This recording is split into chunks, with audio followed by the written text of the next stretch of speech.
Olá, pessoal. Estamos ao vivo na plataforma de webinars do Embarcados para mais um webinar técnico aí, ajudando vocês no desenvolvimento de projetos embarcados e de internet das coisas.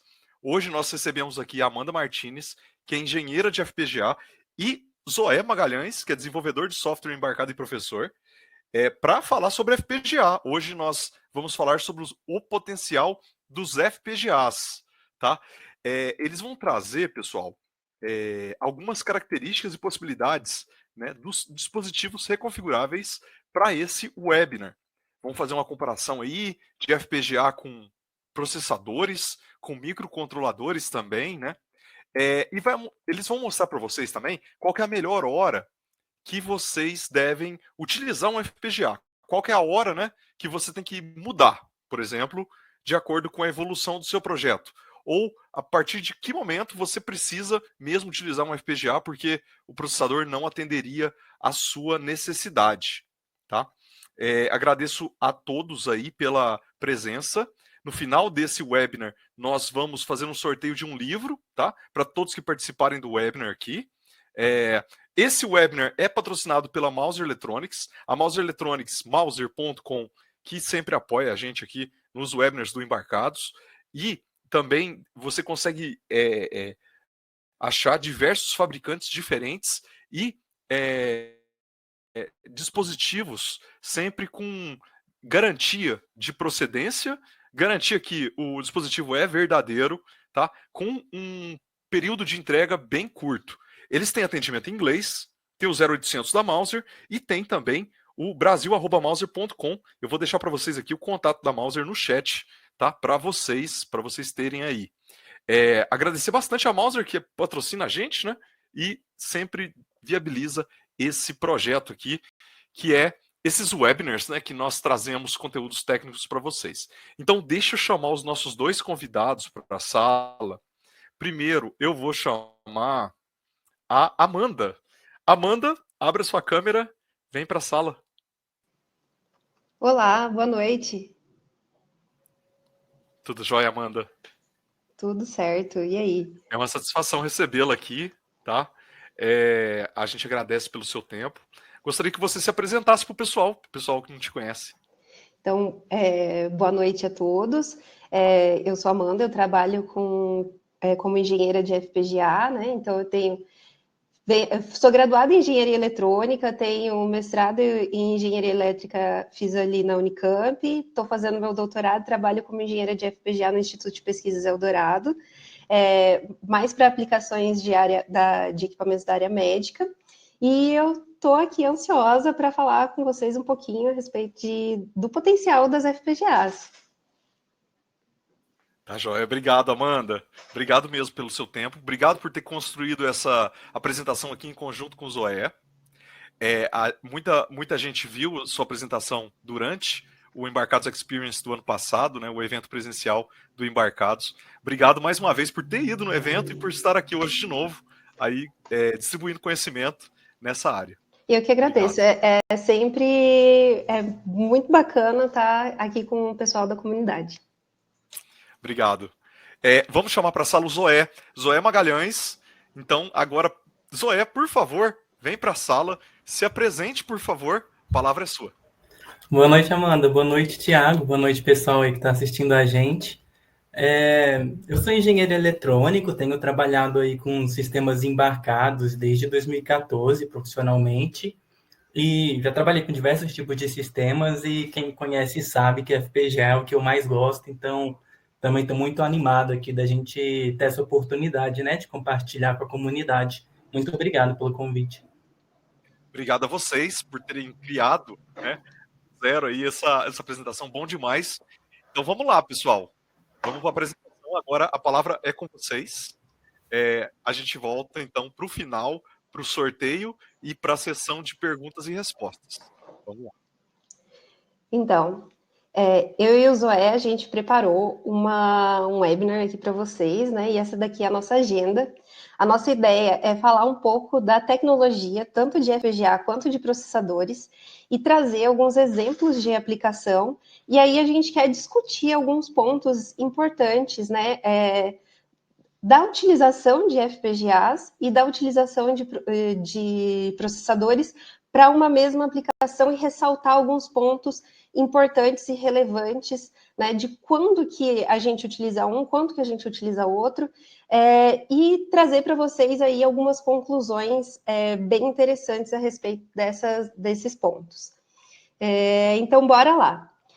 No final das contas, o que é um FPGA? Então, para quem não conhece, para quem já conhece e não se lembra, FPGA significa Field Programmable Gate Array, que são arranjos de portas lógicas programáveis em campo. E quando a gente fala campo, não no sentido de campo elétrico, mas no sentido de domínio da aplicação, pelo fato dela ser reconfigurável.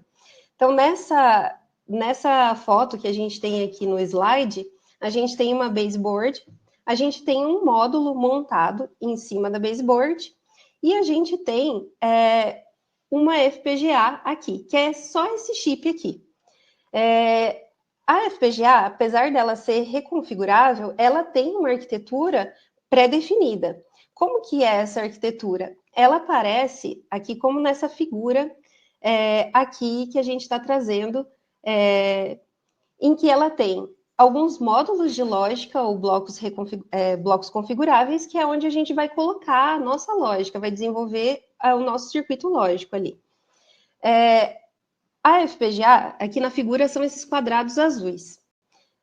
A FPGA, ela também tem elementos de roteamento, que são essas trilhas que a gente vê aqui, horizontais e verticais, e elas vão fazer a conexão entre os blocos configuráveis.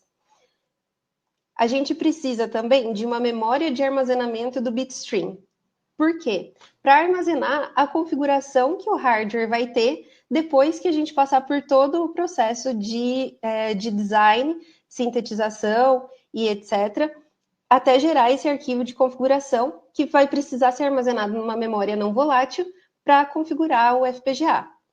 A FPGA ela também possui alguns circuitos especiais, como, por exemplo, DSPs, que são recursos muito preciosos, principalmente para a parte de processamento digital de sinais. Ela possui blocos de memória RAM, que se diferenciam da memória distribuída na FPGA. Ela possui PLLs, que são muito utilizados principalmente para aplicações em que a gente trabalha com diferentes domínios de clock, né? Então, aqui também nessa figura, a gente pode ver ao redor aqui das trilhas mais das extremidades, uns íconezinhos verdinhos, né? Eles estão aqui para representar as portas de entrada e saída do FPGA. Eu também estou trazendo aqui algumas imagens de FPGAs dos diversos players que a gente tem no mercado de FPGA. No caso, a Lattice, tem FPGAs da Altera, que foi comprada pela Intel, tem FPGAs da Xilinx, que foi comprada pela AMD, e tem um exemplo de FPGA da Microchip, né? Da Microsemi, que foi comprada pela Microchip recentemente. Bom, a gente tem essa arquitetura pré-definida, né? E dentro ali daqueles blocos configuráveis, o que a gente tem ali, né? Então, para exemplificar, eu trouxe aqui uma arquitetura de FPGAs da família 7 da Xilinx, e dentro de cada CLB dessa arquitetura, a gente possui o que eles chamam de 2 slices. Eu trouxe aqui uma imagem de um slice, dei um zoom ali para ficar um pouquinho mais fácil de enxergar, e ali a gente tem 4 lookup tables para cada slice, né? A gente tem 4 lookup tables de 6 entradas, 2 flip-flops, 2 registradores, alguns multiplexadores. Então, a gente tem 2 slices contendo com essa arquitetura para cada CLB. E os FPGAs que são mais comercializados atualmente, eles têm geralmente entre 50 mil e 300 mil células lógicas. Nem sempre foi assim. Então, quando surgiu lá em 1984 o primeiro FPGA, se eu não me engano, da Xilinx, ele tinha ali 64 células lógicas e a área que esse chip ocupava era maior do que a dos processadores da época, né?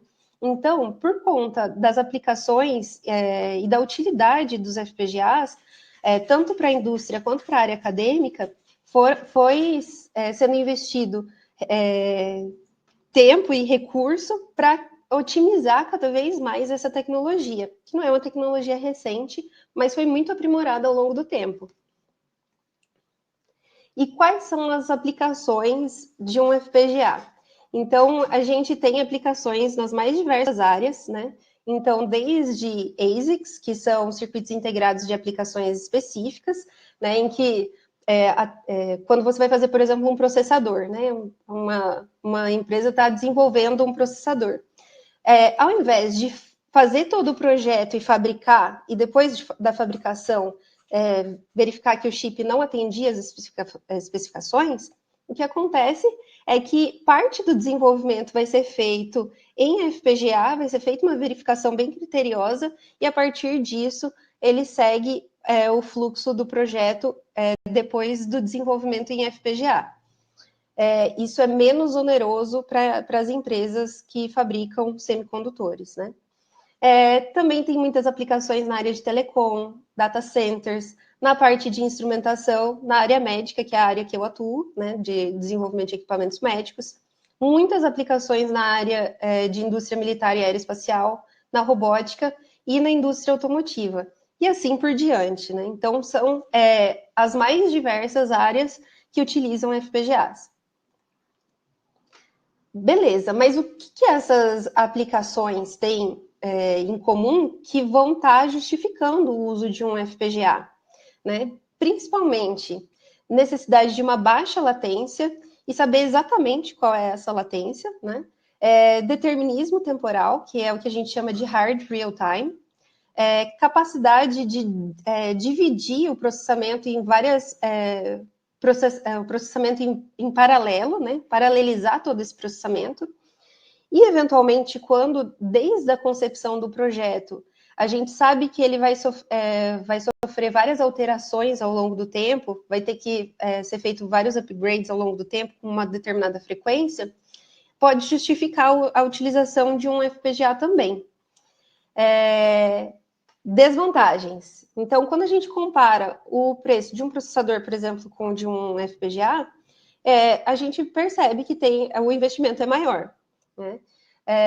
Também tem uma questão que a demanda de profissionais no mercado ela é maior do que a quantidade de profissionais capacitados nessa área. E isso se deve, entre outros fatores, né, principalmente pela dificuldade em acesso a esse tipo de conhecimento. Geralmente, os cursos que você encontra são em inglês e pagos em dólar, o que dificulta, né, o acesso a esse conhecimento. A complexidade dos projetos, ela evolui muito rápido. Então, uma coisa é você fazer, por exemplo, um contador, e a outra coisa é você pensar em como colocar esse contador ali na sua arquitetura, comunicando com um protocolo de comunicação entre os blocos, com uma lógica de controle para eles, né? Então, apesar de ser um exemplo fácil de um contador, quando você pensa nesse contexto, a complexidade evolui muito rápido. E, assim, eu estou dando um exemplo de um contador. Para outras aplicações, essa complexidade ela evolui muito mais rápido, né? E um outro ponto que eu percebo que pega bastante é a avaliação de quando utilizar. Nem sempre ela é feita de forma adequada.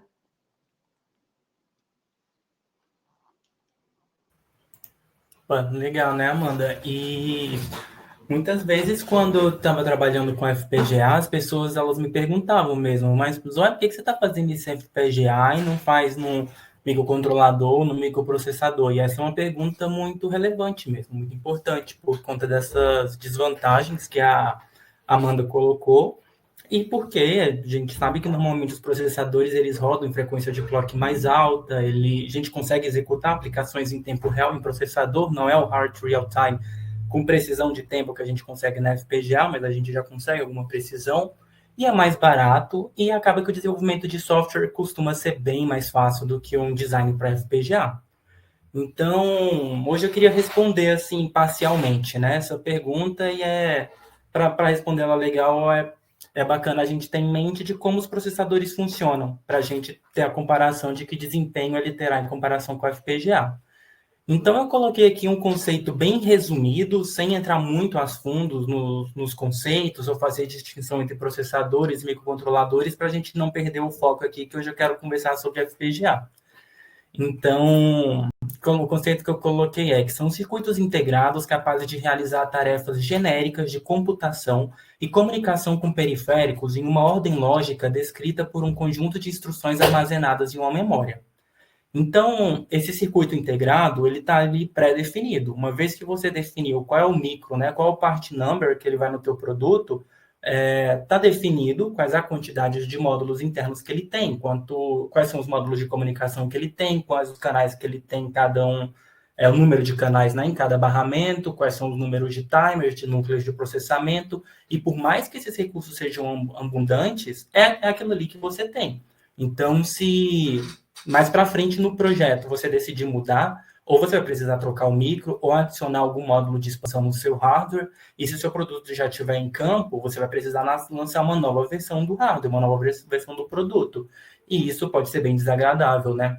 Então, a FPGA ela traz essa flexibilidade de você mudar o produto lá na frente sem ter que fazer um novo design de hardware.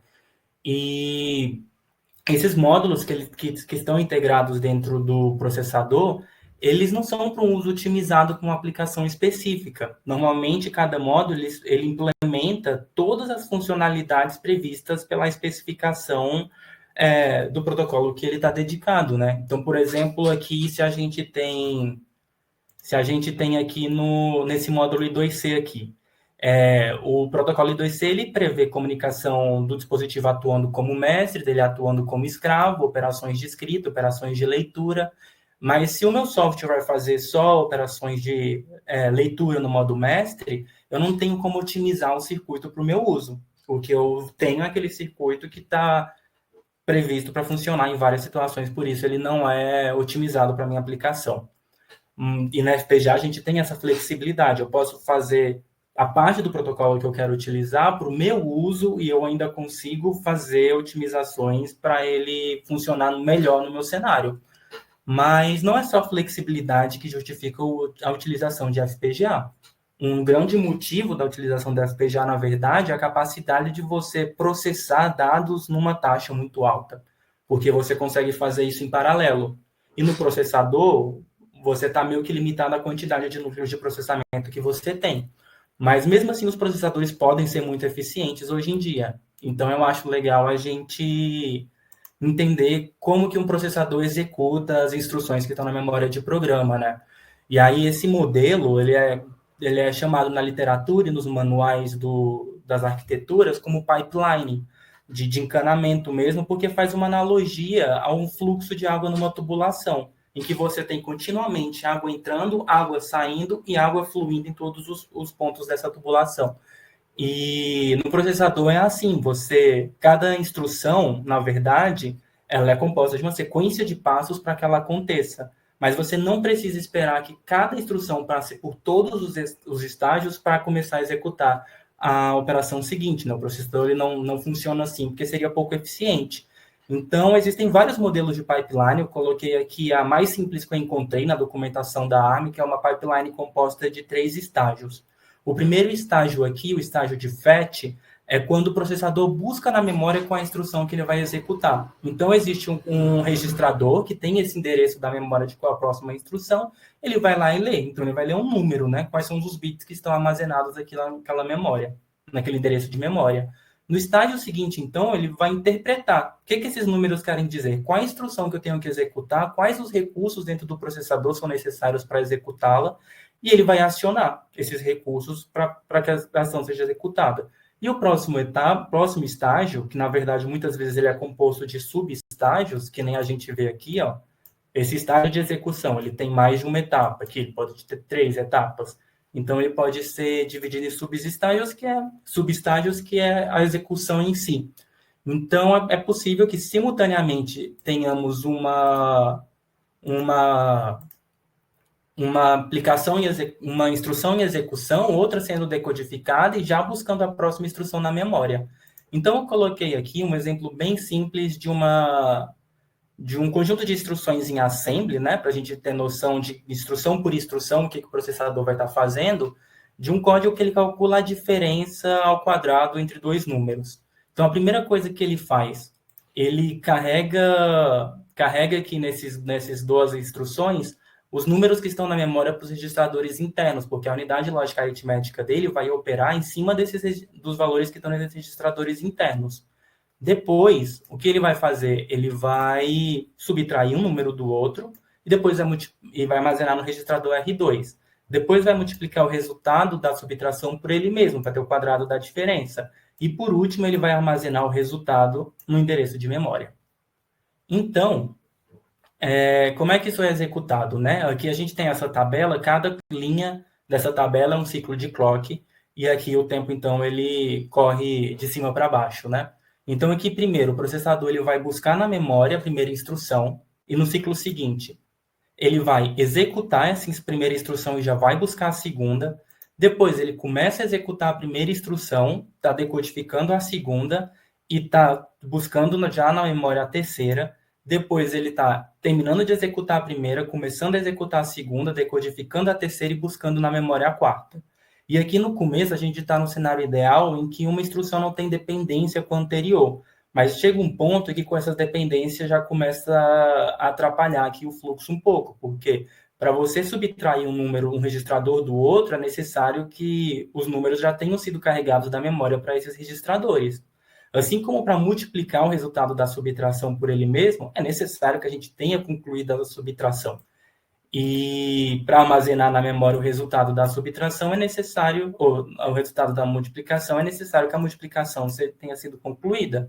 Então, isso cria essas lacunas aqui no processamento. Por isso, não é tão simples assumir que um processador ele vai executar uma instrução por ciclo de clock. Mas os processadores mais atuais, hoje em dia, eles possuem recursos para tornar isso aqui um pouco melhor do que eu desenhei nessa tabela, né? Existe um recurso chamado Out of Order Execution, que é basicamente a capacidade de antecipar instruções futuras quando a instrução atual está travada por conta de alguma dependência. E tem um outro recurso também muito comum em processadores dedicados para processamento de sinais, que é a vetorização. Ele não tem a ver com evitar ociosidade, mas ele consiste basicamente da presença de uma unidade lógica aritmética especial dentro do processador, que ela é capaz de executar a mesma operação no número máximo de valores. Então, assim, eu tenho capacidade de vetorização de fazer simultaneamente 16 somas. Eu tenho a capacidade de fazer simultaneamente 8 multiplicações. Mas isso está pré-definido. Se eu precisar fazer mais de 8, eu vou ter que fazer de 8 em 8. Essa é a ideia. Não é igual na FPGA, que eu, até no limite de recursos que eu tenho na FPGA, eu posso escalar essa vetorização o quanto eu quiser, né? Então, vamos para um exemplo aqui de uma implementação em FPGA que a gente vai usar a flexibilidade que ela dá para fazer o circuito do jeito que vai ficar melhor para a gente, né? Esse circuito aqui, desse exemplo, o objetivo dele é encontrar o maior entre 8 entradas. Tem 8 entradas numéricas e esse circuito ele vai encontrar qual é a maior delas. Então, beleza. Agora a ideia é a gente pensar em uma aplicação, né, para comparar o uso de um MCU e de um FPGA, e a aplicação que a gente trouxe é encontrar o maior valor inteiro, considerando que o nosso sistema tem 8 entradas. Foco no desenvolvimento em FPGA. Qual que é o primeiro passo? O primeiro passo é a gente pensar em um circuito que é capaz de realizar, de encontrar o maior valor entre essas 8 entradas. Esse circuito ele pode ser como o que a gente está apresentando aqui, deixa eu ver aqui, como esse que a gente está apresentando aqui na imagem, né? E ele, que esse circuito faz? Ele está fazendo a comparação aos pares das entradas aqui no primeiro estágio. Depois, cada um dessas comparações vai resultar num valor, em um valor maior, que vai ser novamente comparado aos pares no estágio 2, e os maiores valores encontrados vão ser comparados no estágio 3, e aí sim a gente consegue obter o nosso valor máximo aqui na saída desse circuito. depois que a gente pensar nessa arquitetura do circuito, o que é que a gente faz, né? A gente vai para a ferramenta para codificar em HDL, né? Que é uma linguagem de descrição de hardware, pode ser System Verilog, pode ser VHDL. Aqui a gente optou por trabalhar com VHDL. Então, e também a gente trabalha com o Vivado, eu e o Zoé, a gente tem mais contato com o Vivado, mas poderia, por exemplo, ser o Quartus ou outra ferramenta do fabricante. E aí, depois que a gente pensou nessa arquitetura, então, a gente vai pensar em como que a gente vai declarar a entidade. Então, na entidade aqui, não sei se fica nítido aqui para vocês, mas a gente tem um clock, um reset, aqui a gente tem 8 entradas, né? Essas entradas, elas são de 4 bits cada uma, e a gente tem uma saída, que é o nosso valor máximo, que também é de 4 bits. Para ficar um pouco mais didático, deixa eu dar um clear aqui, a gente usou também no Vivado um recurso que é para colocar aquela entidade como esse bloco aqui, né? Então, um diagrama de blocos, vamos dizer assim. E aí, aqui a gente também consegue ver o clock, o reset, os sinais de entrada, com um widget de 4 bits, e um sinal de saída aqui, também de widget de 4 bits, para o nosso valor máximo. Beleza, a gente descreveu as entradas e saídas da nossa entidade. O que a gente precisa? Descrever agora o comportamento desse circuito. Como que a gente faz isso? Então, a gente vai declarar aqui a arquitetura, o comportamento desse circuito. O nosso objetivo principal não é mostrar como codificar em HDL, mas aqui, para vocês terem uma noção desse fluxo de trabalho, a gente tem aqui, então, as entradas sendo conectadas internamente na entidade por meio dessas nets. A gente tem o valor máximo encontrado sendo atribuído à porta de saída, e aqui a gente tem 3 processos que estão rodando em paralelo, um referente ao estágio 1, outro referente ao estágio 2 e outro referente ao estágio 3.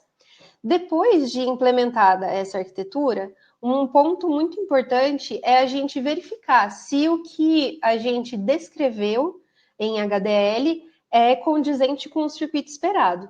No Vivado, a gente tem essa ferramenta aqui, que seria o esquemático RTL, em que a gente consegue verificar isso. Então, o que a gente consegue ver aqui? Se eu colocar aqui, eu não consigo mostrar para vocês. Mas aqui na parte mais à esquerda, na extremidade esquerda do slide, a gente tem as entradas do circuito, a gente tem o reset e o clock, e aí a gente tem essas entradas, agora eu posso voltar aqui o lápis. Essas entradas, elas estão sendo comparadas aos pares, aqui no estágio 1, e aí, dependendo do resultado aqui, a gente vai selecionar ou a entrada 0 ou a 1, que vai ser registrada aqui nesse registrador. A mesma coisa vai acontecer para as entradas 2 e 3, 4 e 5, 6 e 7. E aí, o que acontece? Essa entrada tem que estar estável quando eu tiver uma borda de subida de clock. Quando eu tiver uma borda de subida de clock e esse valor estiver estável no registrador, esse valor vai ser passado aqui para a saída, né? Então, aqui.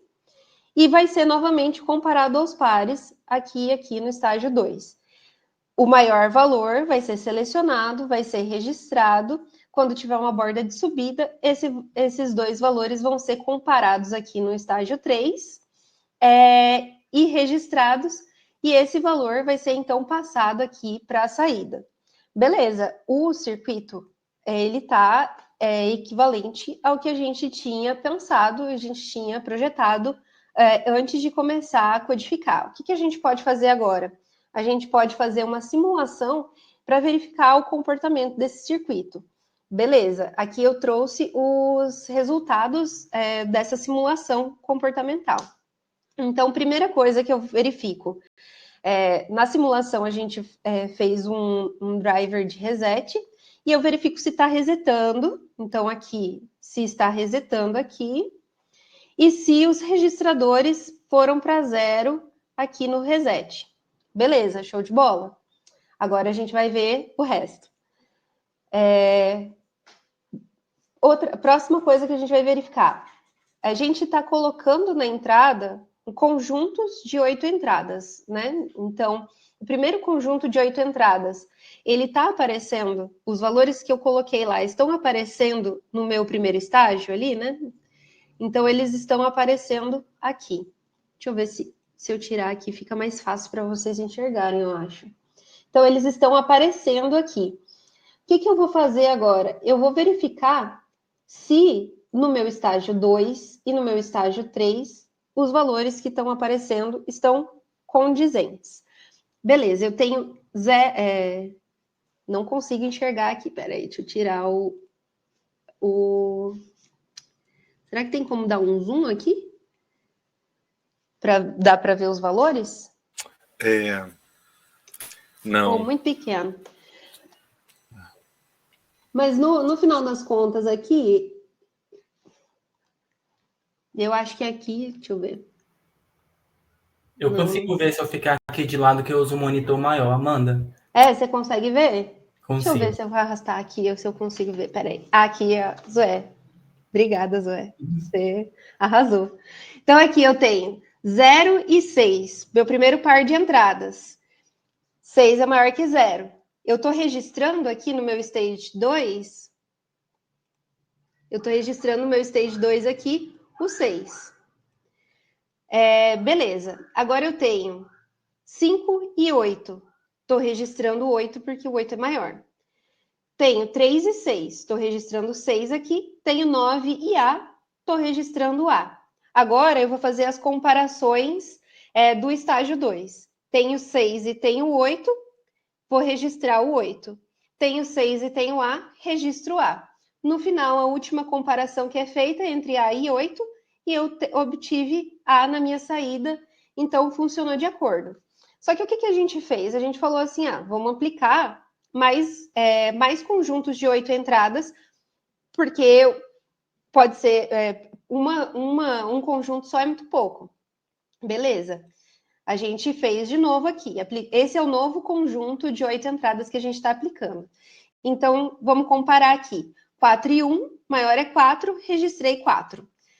9 e 6, o maior é 9, registro 9.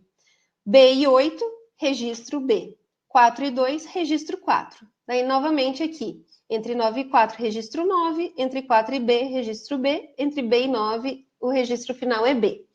A gente fez... a gente colocou vários conjuntos de 8 entradas, de forma que o primeiro maior fosse A, o segundo fosse B, C, D e assim por diante. Então, o próximo slide aqui, eu encurtei um pouquinho a simulação, a gente não dei um zoom aqui, a gente não consegue ver os valores das entradas, mas a gente vê aqui que na saída eu obtive A, B, C, D, E e F, que era o esperado para esse exemplo. Então, beleza. Agora o Zoé vai falar um pouco de como que foi esse desenvolvimento no MCU.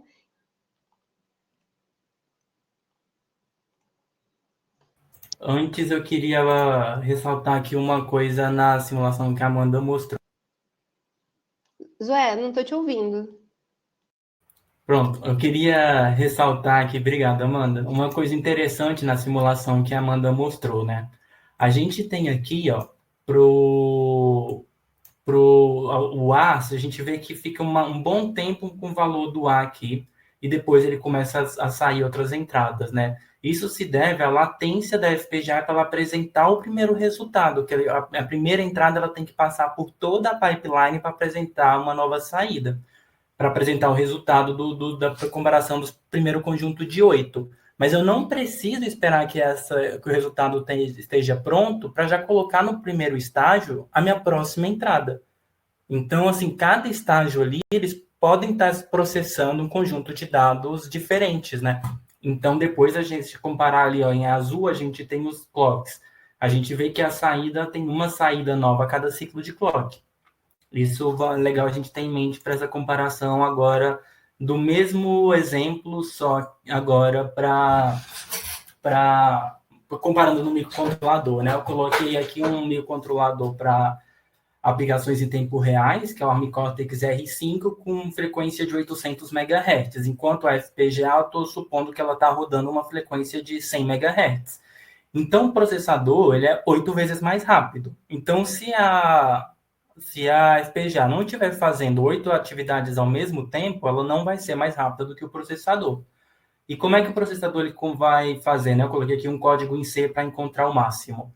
Como é que ele vai fazer isso? Ele vai comparar a primeira com a segunda e vai registrar o maior. Aí vai comparar o maior com o terceiro e vai registrar o maior com o quarto e vai registrar o maior até varrer todo o vetor. E no final ele vai ter o maior de todos.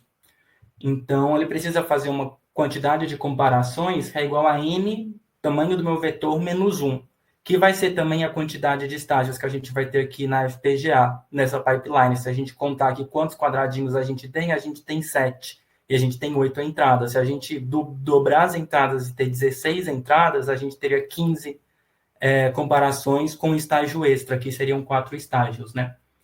Então, como é que são o desempenho dos dois? Né? Em relação aqui a número de instruções, no caso do microcontrolador, em relação a número de ciclos, né? Número de estágios na FPGA, que é para colocar uma entrada e saber qual é o maior daquele conjunto. Na FPGA vai ser log 2 da quantidade, porque cada estágio divide por 2 a quantidade de comparações. Né? No primeiro a gente tinha 4, depois 2, depois 1. Se fossem 16, a gente ia ter 8 comparações, depois 4, depois 2, depois 1. E essa relação ela se mantém. Então, a quantidade de ciclos na FPGA vão ser log 2 de n. Enquanto que no processador aqui, eu estou supondo que ele tem aquele recurso de vetorização e ele consegue fazer 8 comparações simultaneamente. Então, ele vai demorar aqui n dividido por 8 para encontrar as 8 maiores e depois ele vai precisar de mais 2 ciclos de clock para achar a maior dentre as 8. Então, se a gente coloca aqui um gráfico da latência da FPGA com comparação com a latência do processador, que é esse gráfico aqui de cima, né? E aqui eu multipliquei a quantidade de ciclos pelo período do clock. No caso da FPGA, 10 nanosegundos, e no caso do microcontrolador, 1.2 nanosegundos. A gente vê que para poucas entradas, o processador ele ainda se sai melhor, no quesito latência, né? Que é o tempo entre colocar o conjunto e descobrir qual é o maior. Mas tem um outro critério, que é o throughput, que é exatamente quanto dado eu consigo colocar na entrada e qual é a taxa que eu vou ter na saída, é a taxa de fluxo de dados ali pelo circuito. Na FPGA, cada ciclo de clock eu posso apresentar um novo conjunto de entrada e ele vai começar a buscar o maior daquele conjunto. Já no processador, nesse núcleo aqui, ele tem que primeiro encontrar o máximo de um conjunto para depois começar a processar o próximo conjunto. Então, ele vai ter uma relação aqui inversa com a latência, né? A quantidade a taxa de dados. Então, aqui na FPGA ela é constante, 100 megasamples por segundo, assumindo 100 MHz de clock, enquanto que aqui no processador a gente tem essa forma assintótica aqui, né, que ele vai diminuindo e para uma quantidade muito pequena aqui, 20 e pouco, sei lá, acho que menos até, ele já começa a ter um throughput, uma taxa de dados menor do que na FPGA. Então, aqui um critério que a gente vê para comparar o uso da FPGA com o uso do MCU é exatamente quando a gente aumenta o volume de dados. E aí esse volume ele vai estar muito associado com o que a FPGA está processando, né? Se você está lendo de um sensor e o seu sensor tem uma taxa de amostragem muito alta, então você precisa processar essas amostras bem rápido, ou senão você vai ficar em intervalo sem processar, porque o sensor não vai esperar o seu período de processamento para mostrar. Ou senão, se você está fazendo algo para telecom e você tem uma taxa de dados muito alta, mesma coisa. Você tem que processar os dados à medida que eles estão chegando. Então, esse aqui é um ponto-chave assim, de aplicações que requerem o uso de FPGA. Ou poderia ser outras tecnologias que permitem paralelismo, né? Mas o processador já fica em desvantagem. Mas aí uma coisa que acontece na FPGA, uma pergunta que pode ter, é por que a gente separou em estágios? Por que não comparou todos os 8 e registrou só os últimos? Por que foi feito em estágios? Porque o que acontece? O sinal que sai aqui de um flip-flop, ele tem que estar estável no próximo flip-flop na borda de clock. Porque é na borda de clock que o flip-flop vai pegar o que chegou na entrada dele, é aqui na borda de clock que ele vai... Eu não estou conseguindo rabiscar mais. Ele vai aqui, ó, no registro da entrada do stage 2. Seria na borda de subida de clock que esse registrador ele vai pegar o que ele colocou, o que chegou na entrada dele. Então, o sinal ele tem que sair de um registrador e chegar no próximo no intervalo de um clock. E existe um delay de propagação por esse circuito. Então, quando a gente separa em vários estágios, a distância que o sinal tem, distância que ele tem que percorrer, né, o circuito combinacional que ele tem que percorrer de um registrador até o outro é menor. Então, eu consigo rodar minha FPGA com uma frequência de clock maior. Então, a gente tem essas relações, assim, quanto mais eu fragmento em estágios a minha lógica, significa que eu vou ter menos latência. Então, eu vou ter menos latência, eu consigo rodar com uma frequência de clock maior. E, quer dizer, não vou ter menos latência, não, vou ter mais latência, né? Eu fragmentei mais, eu vou precisar de mais ciclos de clock para concluir. Só que eu consigo rodar numa frequência de clock maior. E o delay de propagação que eu tenho entre um estágio e outro, ele é menor. Então, isso é algo que tem que estar em mente o tempo todo quando você está desenvolvendo com a FPGA. É qual a distância que o elétron tem que percorrer para ele chegar até o outro registrador no intervalo de clock, né? E aí, isso não é muito determinístico, porque isso flutua, né? De acordo com a temperatura que a FPGA está rodando, você já pode começar a ter problemas de timing que você não teria em temperatura ambiente. E aqui no caso mais real, assim, que é muito ingênuo achar que a gente vai ter uma FPGA só para achar o maior entre 8, assim como é ingênuo achar que um software vai fazer só isso, existem várias coisas que estão acontecendo. A gente pode ter que recebe dois canais de dados aqui, eu estou mostrando 2 sensores, só que eu vou processar esses sensores e depois para cada sensor eu vou gerar 2 streams de dados diferentes. Talvez eu tenha um filtro passa alto, um filtro passa baixo, eu quero analisar em cada frequência o sinal diferente. E então aqui depois eu vou ter 4 streams de dados aqui no final, né? Só que aqui cada estágio desse ele é uma pipeline em si. E eu posso ter dados em cada uma dessas caixinhas azuis aqui sendo processados. E uma caixinha ela vai ser composta de vários estágios desse. Então, é uma pipeline de pipelines e cada pipeline tem a sua latência. Só que está todo mundo rodando no mesmo domínio de clock. Então, se eu fizer um que está mais lento, que ele tem um delay de propagação muito longo, ele vai apresentar problema de timing e eu vou ter que rodar num clock mais baixo.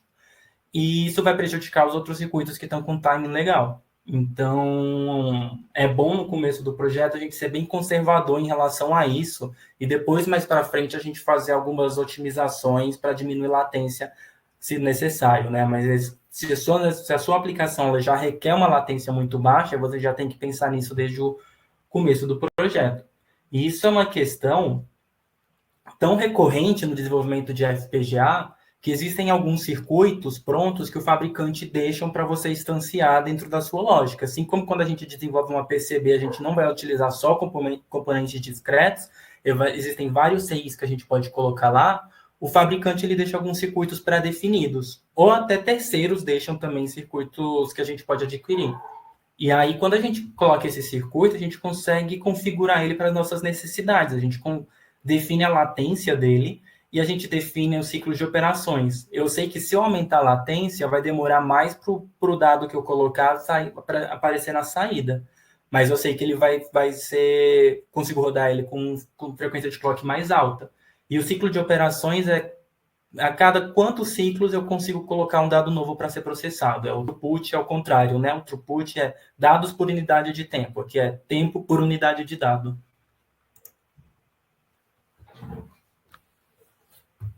Agora eu que não te escuto, Amanda. É porque eu esqueci de ligar o microfone, detalhe. Então, com esses exemplos, o que a gente quis trazer de mensagem aqui para vocês, né?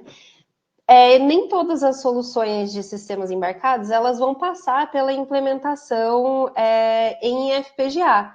Algumas aplicações elas precisam apenas de um microcontrolador, mas outras elas já requerem um alto desempenho, processamento paralelo, determinismo temporal, baixa latência e outras características. E aí sim, essas elas vão precisar utilizar um FPGA. Bom, antes, né, da gente entrar na finalização do nosso webinar, eu gostaria de passar a palavra para o Thiago e para o Fábio, porque a gente tem uma novidade. Exatamente, Amanda, obrigado pela apresentação. Obrigado pela apresentação, viu, Zoé? Ficou muito bacana. Obrigado por vocês terem preparado essa apresentação aqui exclusiva para o webinar. Tirou várias dúvidas que eu tinha aqui com relação a paralelismo, né? Muito bem explicado, muito didático, bacana demais.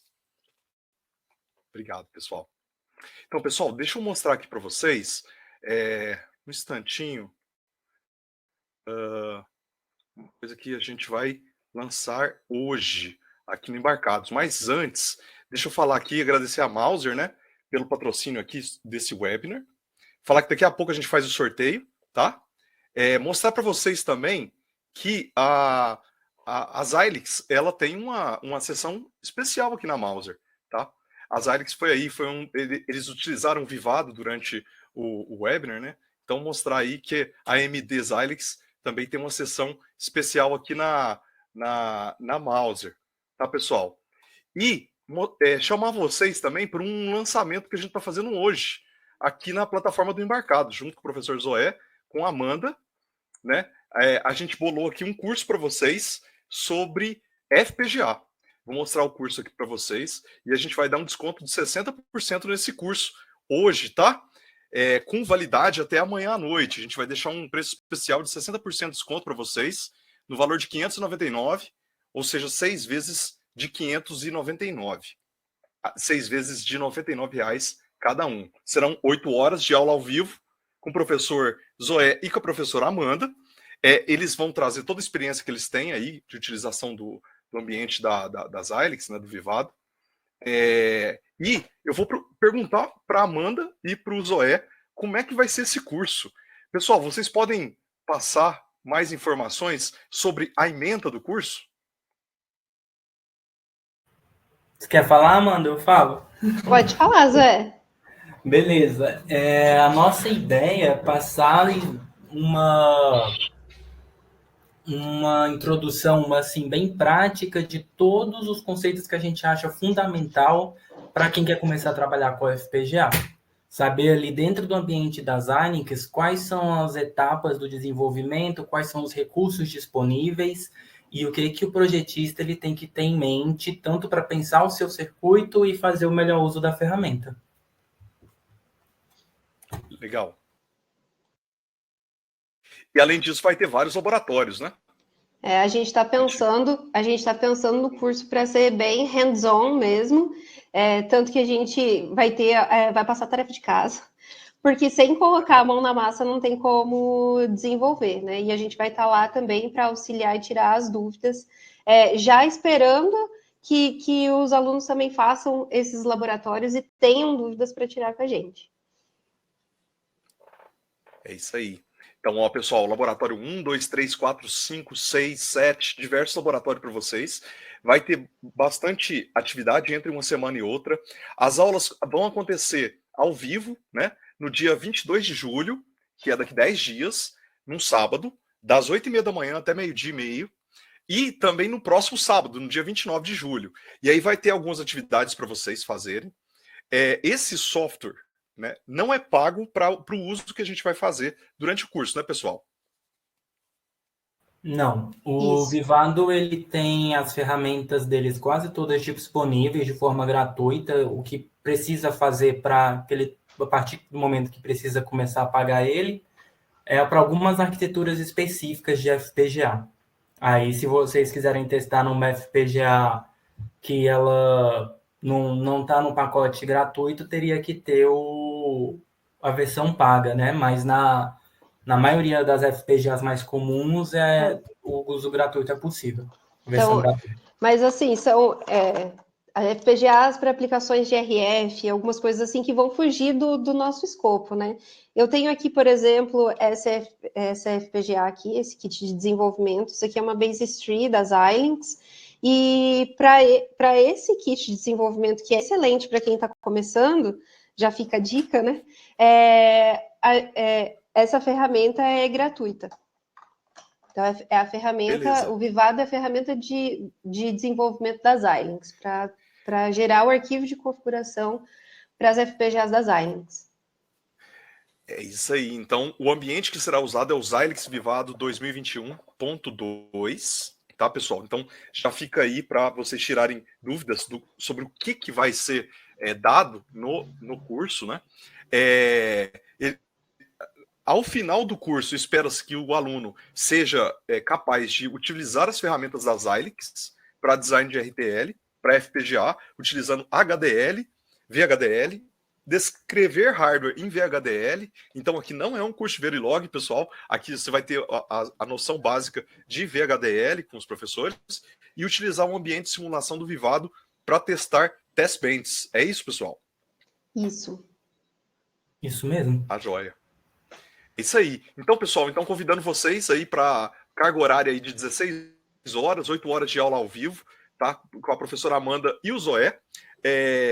E vocês podem fazer a matrícula, né? Clicando aqui, matricule-se agora. Nós vamos passar um desconto para vocês de 60% de desconto. Deixa eu voltar minha tela aqui para distribuir também o link aqui para o pessoal. Tá?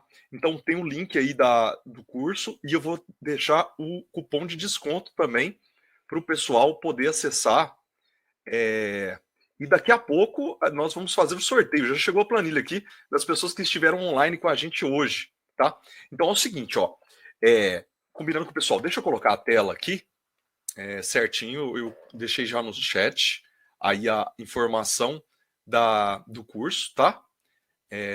E eu vou voltar aqui para o slide para a gente ficar com o slide certinho aqui. Vamos lá. Aqui. É isso aí. Então, pessoal, nós lançamos aí um cupom de desconto. E eu vou escrever o cupom de desconto aqui, para deixar registrado aqui na gravação. FPGA, TYFBT. TYFBT. Aí, acontece o seguinte, o preço que é R$ 1.499 desse curso, ele se transforma em R$ 599, tá? Ou seja, você pode pagar em 6 vezes de R$ 99, tá?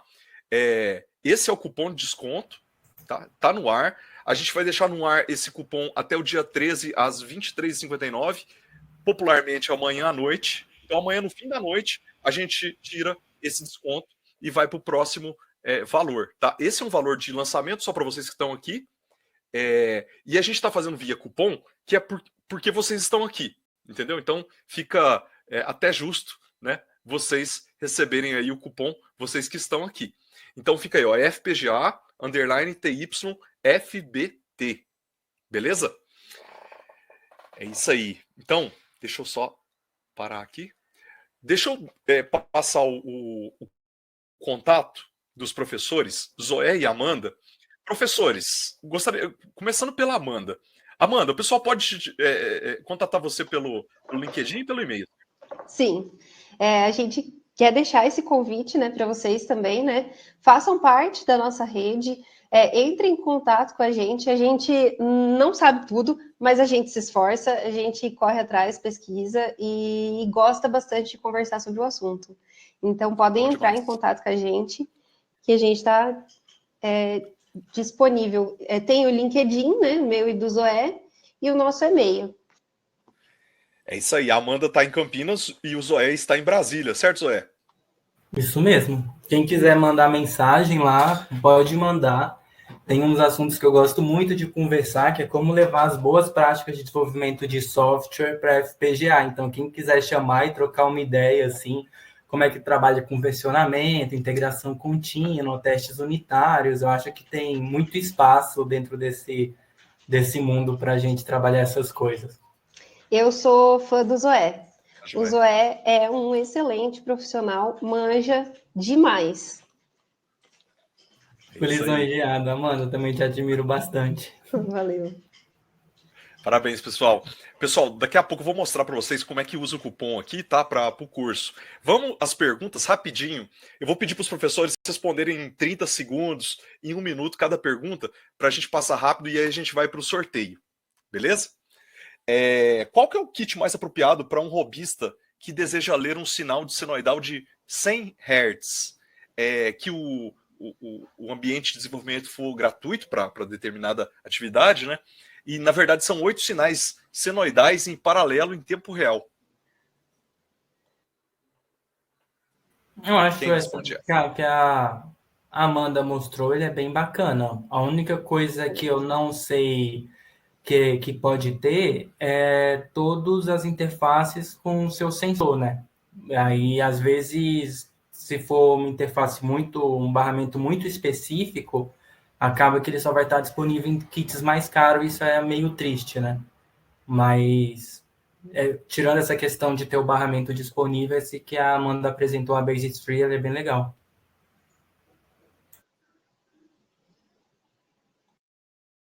Obrigado, Zoé. Tem uma pergunta aqui do William. Como se dá a utilização de FPGAs nas aplicações de DSP no sistema elétrico de potência? Eu não entendi a questão da aplicação em si, né? Mas, de forma geral, em aplicações de DSP se utiliza muito FPGA por conta da necessidade de processar um grande volume de dados ao mesmo tempo. Então, a FPGA em si ela não vai resolver os problemas de interface, né, de sensoriamento. O que ela vai servir ali é de núcleo de processamento. Tá, joia. Tem uma pergunta muito boa do Jonathan aqui. Ele cita que um dos grandes desafios a trabalhar com design de FPGAs é fazer com que o circuito atenda a requisitos de temporização. Vocês acreditam que a melhor abordagem é desenvolver o projeto sem levar isso em consideração e depois usar as funcionalidades das ferramentas de desenvolvimento para tentar adequar os requisitos? Ou desde o início do projeto levar em consideração esses requisitos? Eu acho que parte da explicação que o Zoé deu já responde essa pergunta.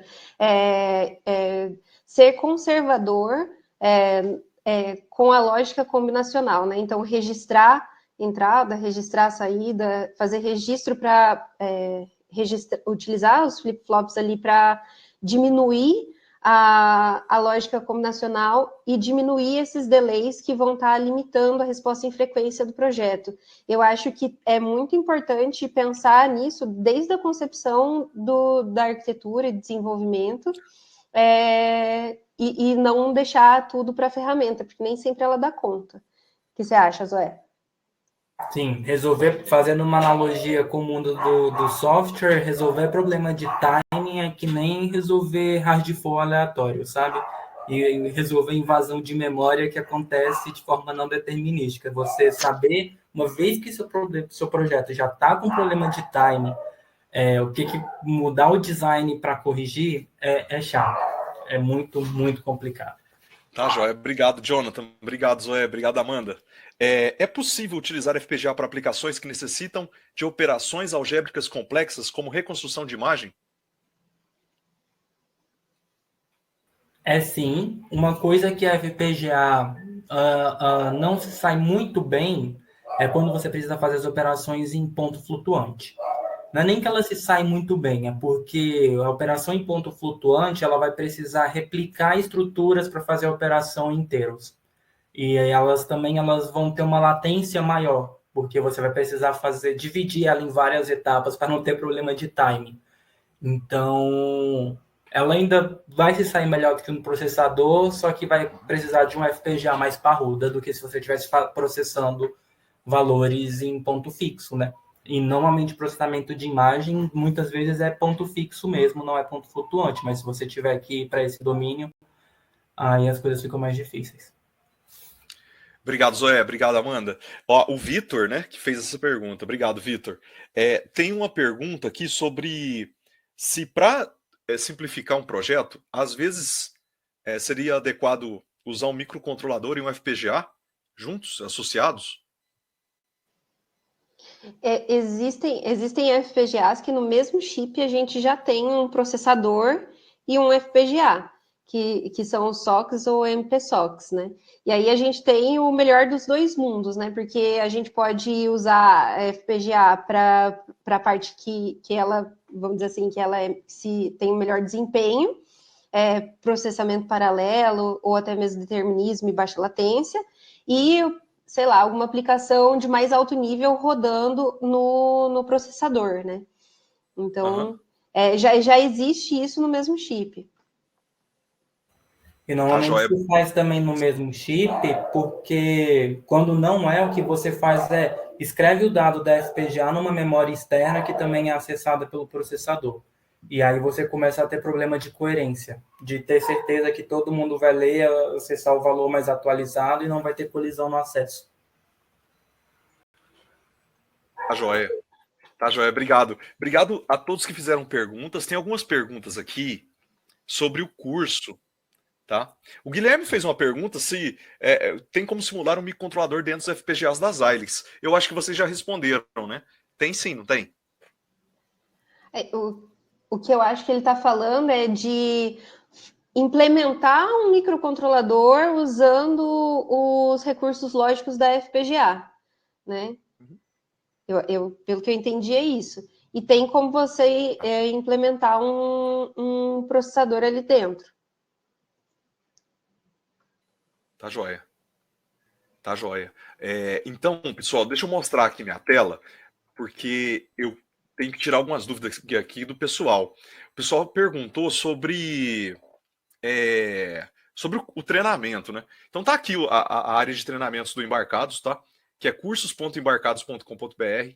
A gente lançou esse curso de FPGA nesse momento, tá? Então você acessa a página do FPGA aqui, tá? Matricule-se agora. Quando você clicar, ele vai pedir o login do site. Então você faz o login e vai cair nessa tela aqui, tá? Aí para aplicar o cupom, você tem que clicar em cupom de desconto e colocar FPGA TYFBT.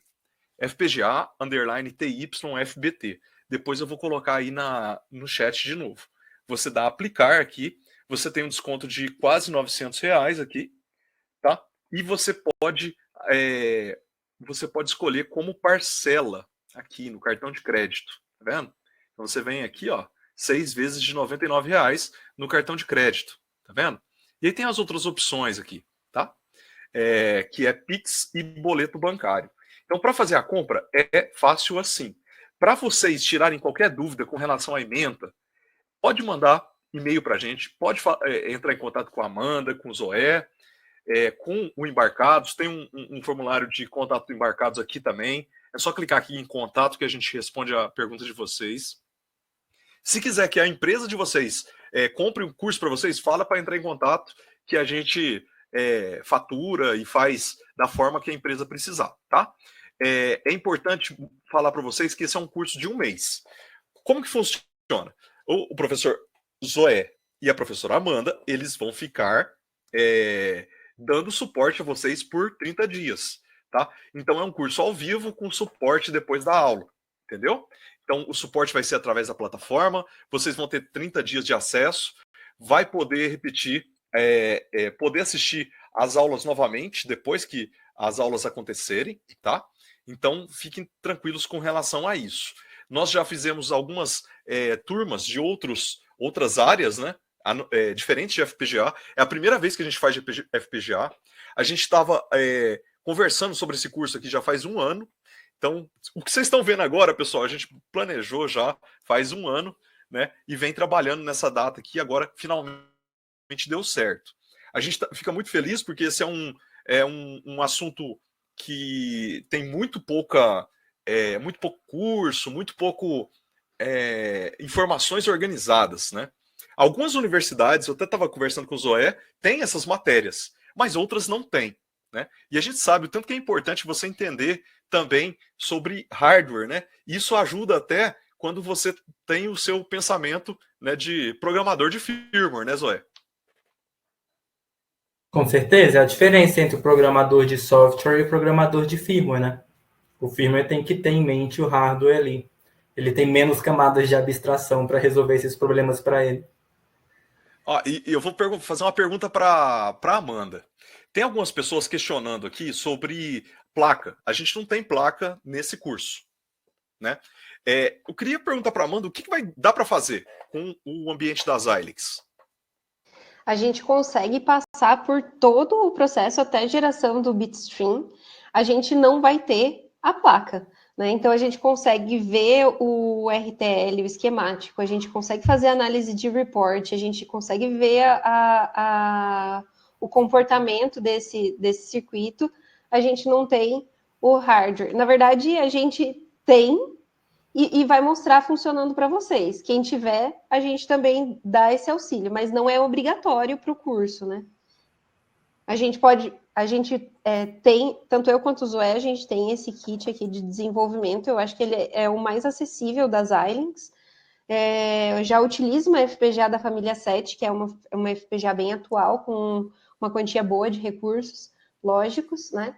E aí a gente consegue passar por todas as etapas da implementação, síntese, implementação, análise de report, tudo.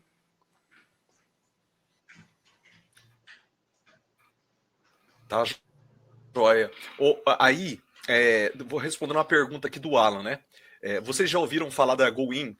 Alan, a gente fez uma pesquisa de mercado e na liderança tá Altera, que é Intel, e a Xilinx, que é AMD, né? AMD Intel. E a gente conversou com os professores e eles usam, né? Usam os Xilinx. Então, a gente sabe o tanto que é difícil um curso de FPGA. A gente sabe que tem no mercado alguns cursos de Altera. Até tem o curso oficial, né, Amanda? Lá da Altera, né? Que é um super curso, né? É um grande curso de FPGA da Altera. E a gente está trazendo aqui com as ferramentas Xilinx, só que, na verdade, focando em todo o conceito de HDL, VHDL e tal, né? Exatamente, exatamente. Existem algumas diferenças bem significativas quando a gente muda de fabricante para fabricante, né? Mas aqui, uma parte que você falou, Thiago, é muito importante, a gente pensar no hardware e depois usar o HDL, né, uma linguagem de descrição de hardware, para implementar esses circuitos, né? Então, esse raciocínio a gente consegue usar de fabricante para fabricante, mas existe a ferramenta que ela vai ser modificada e isso não é tão simples, né? Tá, deixa eu apertar vocês aqui, tem uma pergunta muito legal. O Marco perguntou se ele tem um Spartan 6 lá. Ele pode usar um Spartan 6 para rodar os exemplos que vão acontecer durante o curso? Além do Spartan 6, vocês têm algum outro nome para citar? De Xilinx? Eu acho que é ok de usar o Spartan 6. A principal diferença que vai ter é na hora de selecionar o target, que é o FPGA em si, ele vai ter que colocar o part number do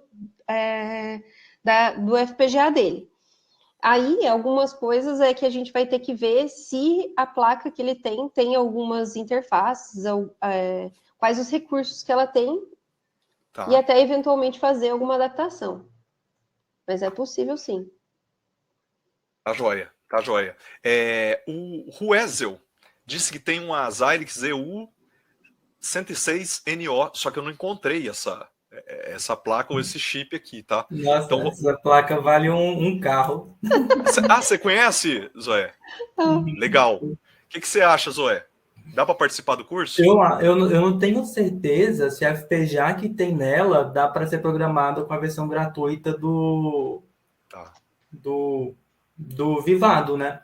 Na mesma família tem a ZU102, que eu sei que não dava. Agora a 104 dava, eu não sei a 106. Mas elas são mais caras porque o hardware dela também já é mais robusto, não é só FPGA. Eu vou pedir para o Ruziel aí mandar então um e-mail para a gente ou entrar em contato com os professores. Porque se a gente der ok, né, aí você pode fazer o curso. Manda no formulário de contato lá para a gente corre atrás disso, de verificar essa compatibilidade.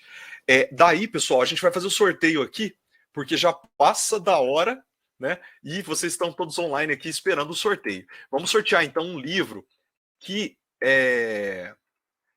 ele foi anunciado aí durante o webinar, que é um livro de referência, né? Esse livro vai ser referência para o curso que a gente está lançando. Um instantinho. Eu estou pegando aqui a lista das pessoas e tomando bastante cuidado, porque a gente, quando vai mostrar essas coisas aqui no ar, sabe como é que é, né? Tem que ser com bastante cuidado. É isso aí. Só um instantinho, eu vou compartilhar minha tela, hein? Funciona assim, pessoal. Eu vou mostrar para vocês uma planilha. São todas as pessoas que entraram aqui. Tá tudo escondido. Aí vai estar lá do número 2 até o número lá no final, tá? Aí o número 1 vale, porque é o nome lá, é o cabeçalho, assim. Vocês vão ver aqui quando eu compartilhar minha tela. Eu vou pedir pro Zoé me confirmar se consegue ver minha tela, tá? Consegue ver aí? Eu consigo. Bruno, Elias, Ricardo, Bruno, Thales, consigo. Isso mesmo, isso mesmo. Uhum. Isso aqui é a ordem que o pessoal entrou, tá, pessoal? Então aqui, ó, first, aí depois e-mail e depois se ele tá ao vivo ou não, tá? A gente filtrou as pessoas que estavam ao vivo. 86, tá? O número 86 é o que entrou por último. O número 2 é o que entrou primeiro. Então do 2 a 86. 86, é isso mesmo? 86. 2 a 86. Se for alguém do Embarcados, não vale, pessoal, tá? Se for alguém da Mauser, não vale. Se for a Amanda e se for o Zoé, também não vale, tá? Então, ó, eu vou abrir o random.org aqui. Deixa eu perguntar pro Zoé se ele tá vendo aqui o meu número de 286 aqui. Tá vendo? 2,86, tô vendo. Isso, tá ótimo. Ó, 286, vou fazer um sorteio aqui. Então, com essas regras. 9 é a Mauri.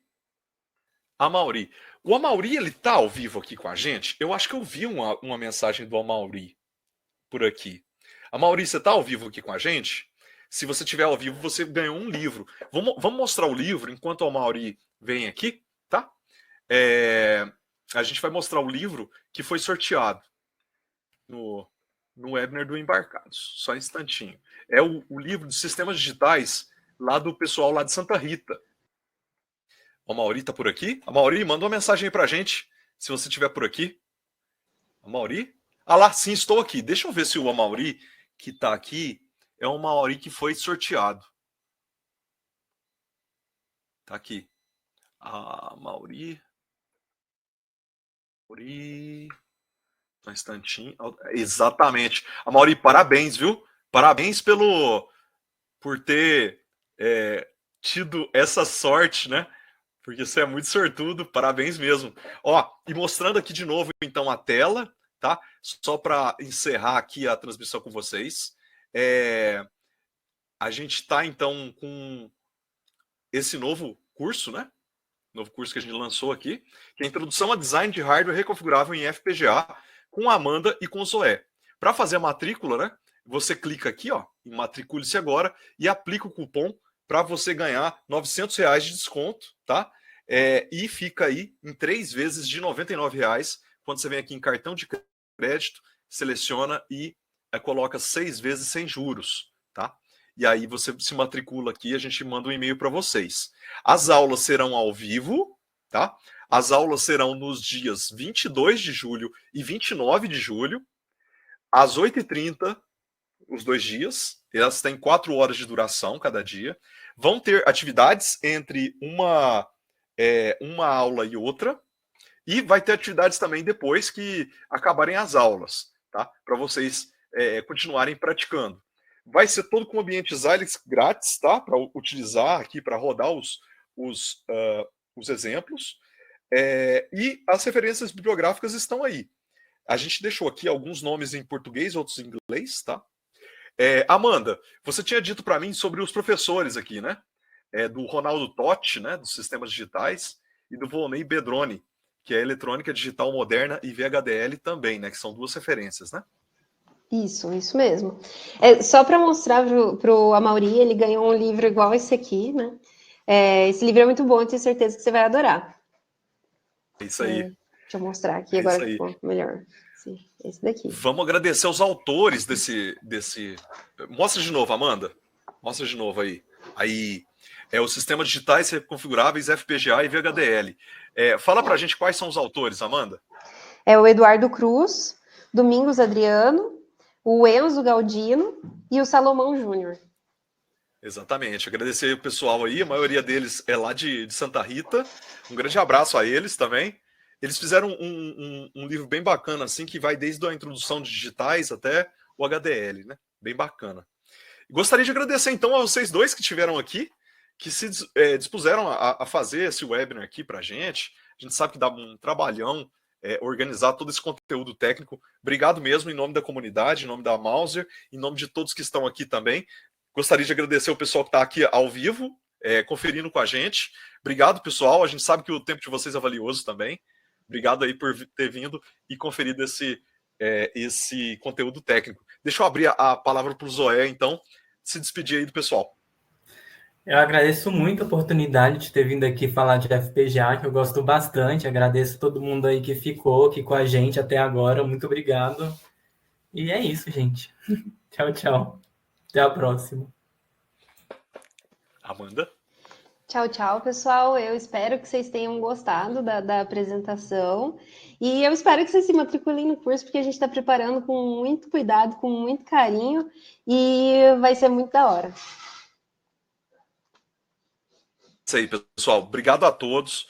Queria agradecer aí também a equipe Embarcados, que fica aqui ajudando, dando todo o suporte. A gente subiu essa página do curso, fez tudo certinho e conseguiu lançar hoje, a tempo aí do dia 22, para vocês fazerem esse curso ao vivo. A gente se vê lá no curso, tá? Esperamos todos.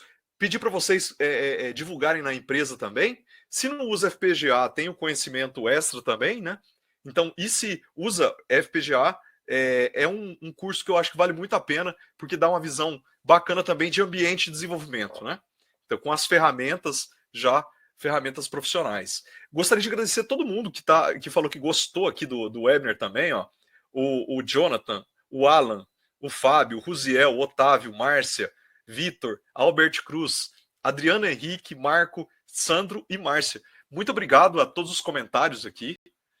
A gente gostaria de ouvir de vocês também mais sobre os webinars também, para saber como que a gente melhora, né, do nosso lado também, e com relação aos conteúdos que a gente publica nas redes sociais, e newsletter, no site. Fiquem à vontade para enviar artigos para Embarcados, é só enviar lá através do enviar artigo, né, conteúdo, enviar artigo, você envia um conteúdo técnico para a gente que a gente publica no site.